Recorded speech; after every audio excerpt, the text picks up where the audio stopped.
You don't want to carry around different moisture meters? The new EXMM3-17. All in one, all for you. Stay tuned.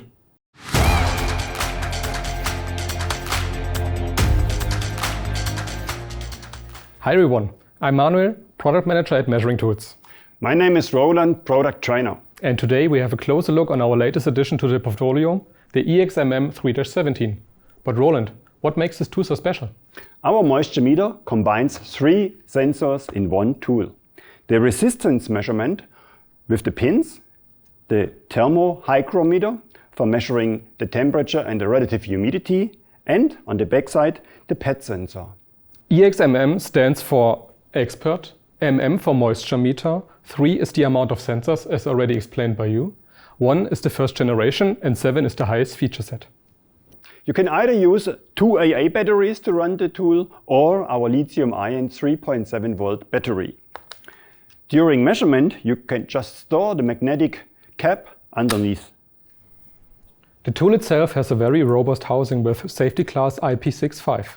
Furthermore, it is rubberized all around and also keeps your fingers safe with the additional finger guard. The EXMM3-17 has a big LCD display with a high contrast.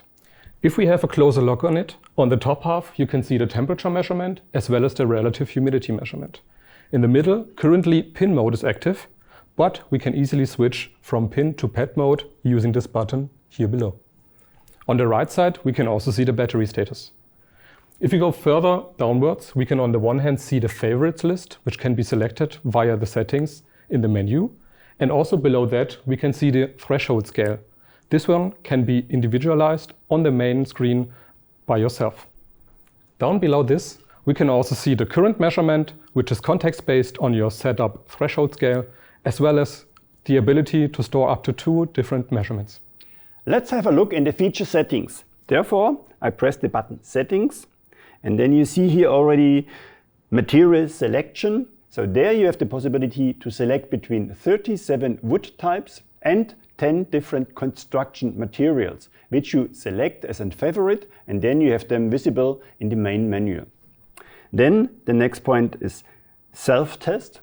If you start the tool, it makes a self-test for the pin mode, and here you have the possibility to do it manually. Maybe the tool has fallen down, you don't trust it anymore, so just make a self-test.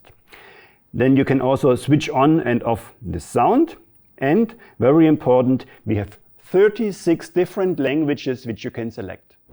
Let's start with the pin measurement.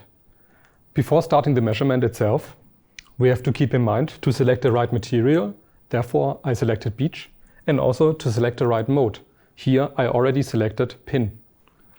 For the magnetic cap, we can easily store it underneath. Here I got a sample of beech, and I can just put the moisture meter in the material, and I can see it's already indicated in green as it is below the 14% of the threshold scale, and also displays around 7.8%. Let's change to the PET measurement. Therefore, I have a piece of oak, and first what I do is putting back the magnetic cap here to not hurt my fingers. Then switch from pin to PET version. Then go in the fast selection of the material and change to oak. And then I start my measurement. I see here now roughly 10%. And if I go to the side where we made it wet before, we have more than 20% material moisture. But that's not all. Additionally to the PET measurement, we can also select a reference mode. This is also indicated here on the favorites list, which can be easily selected and is always present. For the reference mode, it sets a point 0 in this area and refers all the other measurements to this kind of area. Therefore, I just place my PET meter on here, and then it says set reference. I say yes with pressing the button in the center. It says reference set, and therefore I can start my reference mode. I'm moving the tool also to the pre-wet area, and we can see, oh, based on this reference mode, it is more wet than the others. With the EXMM3-17, material moisture is in your control. And if you're curious about the other products, we put you the link for the video below. If you have further questions, feel free to write us a comment. If you enjoyed the video, then please like and subscribe.